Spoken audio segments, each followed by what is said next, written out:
Magandang araw mga kakotsero. Ito na naman po ang inyong lingkod na si Jigs na magbibigay sa inyo ng giya ngayong araw ng Biyernes.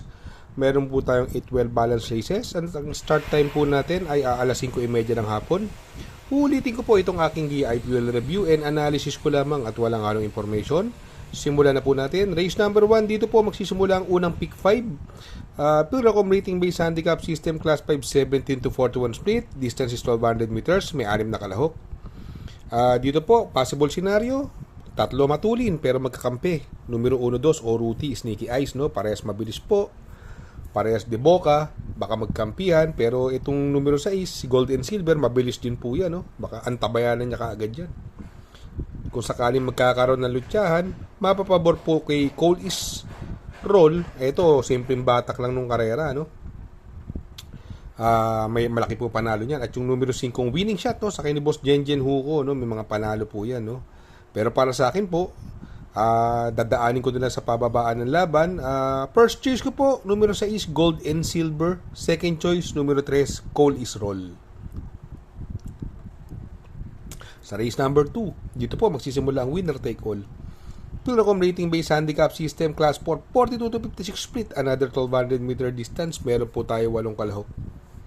First choice ko po rito, yung mababa sa laban. Ito, saksakan na ng mababa sa laban. At sumasali po ito ng mga stakes race, no? Dati. Numero 4, Bravo. At may gamay po sa kanya talaga dyan si Claro Espare Jr., no? Dalawa sila ni JG Serrano. Silang talagang nananakay dyan kay Bravo, no? Sobrang baba sa laban ito. Second, maglalagay po tayo ng second choice dahil tulad na sinabi po natin, galing bakasyon. Yung numero 5, Swift Singi, ito nung karera, muntik manalo to. Nasigundo po ito, sakay ni Lester De Jesus. Muntik makachamba nung karera to. Maglalagay po ako ng third choice na pandiado, numero 7, Bishop Blue, sakay ni Jackie JT Pabilik, no? Kung sakaling hindi maganda ang itakbo dahil mahaba ang bakasyon, pwede makachamba Bishop Blue, no? Pwede rin naman yung numero 3, Buhayan Bato. Magaling naman po kay Jackie RC Baldonido yan, no? Pero para sa akin po, itong race number 2, pili ko po, numero 4, Bravo. Panigundo, numero 5, Swift Zingi. Pandehado, numero 7, Bishop Blue.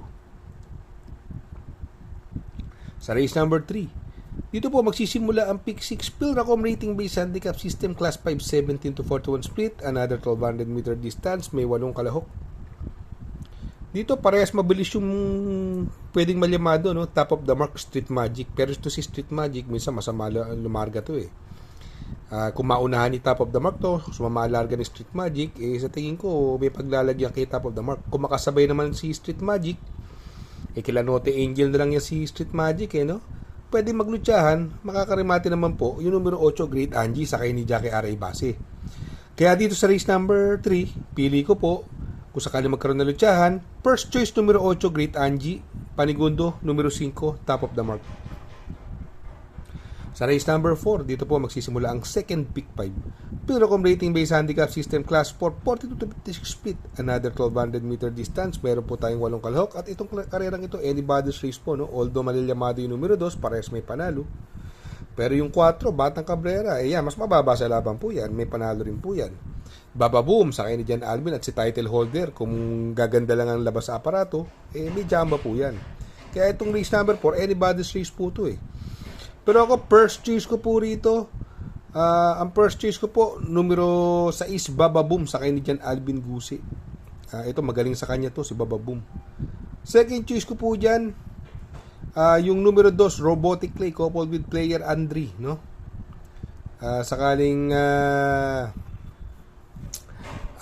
hindi maganda alis si title holder, pwedeng ito ang magdala ng unahan, no? Siguro kung magpo-protection po ako, yung talagang mababa rin sa laban, numero 4, Batang Cabrera, sakay ni Apoy Asuncion. Ito, talagang saksakan naman ang daga ng baba. Kaya dito sa race number 4, pili ko po, doon ako sa numero 6, Baba Boom. Panigundo, numero 2, Robotic Clay, coupled with player Andre. At pansamang pandiado, numero 4, Batang Cabrera. Sa race number 5, dito po magsisimula ang pick 4. Pilracom rating based handicap system class 5 17 to 41 split at another 1200 meters. Meron po tayo 8 kalahok at another anybody's race naman po, no? Ito si Medbase, galing sa segundo to ha. Ang galing ng pagkakasegundo nito. Sakay ni Jackie JL Santiago ngayon, no? At ito si Spoiled Brat. Maiksi ang distansya pero magaling kay Claro Espare pero matagal nagbakasyon po eh. Vitrius, ito inabot na nung karera, sakay ni JR Sargent de Ocampo. Pandihado ko naman, numero 2, Amberdini Eagle, sakay ni Jackie GML Shego. Ito malaki tsamba niyan. Magandang pandihado po yan. Kaya dito sa race number 5, no? First choice ko po, numero 6, Medbase. Panigundo, numero 3, Vitrius. At pandihado, numero 2, Amberdini Eagle. Sa race number 6, accumulating base handicap system, Class 3, 57 to 70, another 1200 meter distance, meron po tayo 5 kalahok. Dito, pares may panalo yung 5, no? Although, ang ganding ng panalo ni Angelic Boom. Kung sakali magkaroon na ng lutyahan, pwedeng makasunod yung numero 4, Lucky Mama, sakay naman ni Jackie Boss Jenjen Huko. Para sa akin, to race number 6, no? First choice, numero 5, Lucky Gem coupled with Quencio. Panigundo, numero 4, Lucky Mama. Sa race number 7, sa penultimate race, no? Accumulating base handicap system, class 5, 17 to 41 split, another 1200 meter distance, meron po tayo 8 kalahok. First choice ko po rito, numero 7, Kaboom. Sakay ni Boss Jenjen Huko. Ito, bumaba ng laban po ito. Possible scenario, pwedeng maghabulan si Figure It Out, My Diamond.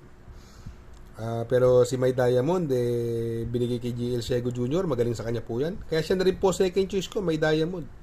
Kung maglalagay po ako ng pandihado, ito, may 1.27 sa 1400 meters to. Kaya lang, dramating kabayo. Numero 5, Golden Diet. Magandang pandihado po yan. Kaya dito sa race number 7, pili ko po, doon ako sa numero 7, Kaboom, Panigundo, numero 6, My Diamond. At pandihado, numero 5, Golden Diet. Sa race number 8, sa last and final race, accumulating base handicap system, class 5, 17 to 41 split, another 1200 meter distance, meron po tayo 8 kalahok. Ito, saksakan ng baba sa laban, no? At magaling din ang prueba nito. Numero 1, Kin Ice, sakay ni Jackie J.A. Pastoral, no? May 1.14 po yan. Kin Ice. Although magdadala ng unahan si Advance Party, no? Magaling din naman si Advance Party. Last run nito, segundo dumating niya, Advance Party. Pwedeng makasunod, no? Si Rule the World, magaling naman kay Pabs Caballero. Siguro, hindi nalulusot sa kanilang tatlo. Pero siguro pwede na lang isama yung Shining Thunder. Magandang pandiyado kung paratingan, no? Isang dramating kabayo. Siyempre, madalas mamagkaya rin yan pagka last race. Pero para sa akin po, race 8, first choice, numero 1, Kin Ice. Second choice, numero 5, Rule the World. Pandiyado, numero 3, Advance Party. Mega shoutout kay Sir Raul Rivera. Mega shoutout po. Shoutout nga pala kay Sir Pax ng Barkadahan OTV. Located po siya sa 1139 New Antipolo Street, Corner Vargas. Malapit lang po sa Abad Santos, yung bagong ginawang tulay. Very convenient and attentive po ang mga tao. Pwede po kayong mag-EB at party while betting on racing. Good luck mga kakutsero. Sana po matapat ang ating giya at yung mga nakasunod. Sana po ay magsitama po kayo. Ako yung makikiusap lamang at makikisuyo sa inyo na please like, share, subscribe, and hit the notification bell para update kayo sa aking mga giya. Good luck po and happy racing.